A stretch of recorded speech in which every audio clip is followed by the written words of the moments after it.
গাজায় চলমান যুদ্ধ ব্যবস্থার মধ্যে সম্প্রতি বড় ধরনের আলোচনা জন্ম দিয়েছে হামাসের প্রকাশ করা একটি ভিডিও বার্তায়। ভিডিওটিতে দেখা যায় হামাসের হাতে বন্দী থাকা 2 ইসরায়েলি জিম্মি মারাত্মকভাবে দুর্বল ও অসুস্থ অবস্থায় রয়েছেন।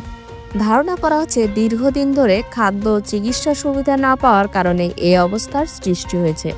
হামাস দাবি করেছে এই 2 ইসরায়েলির অবস্থা সংকটজনক হলেও তাদের চিকিৎসা ও খাবার দিতে তারা চেষ্টা করছে।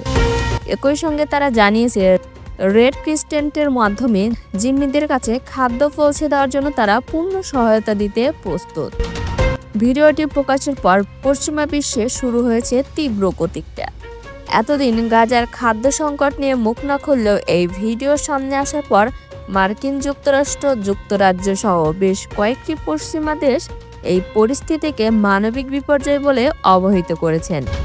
অনেকে বলছেন গাজার সাধারণ মানুষের মতোই বন্দি জিম্মিরাও দুর্ভোগ পোহাচ্ছে।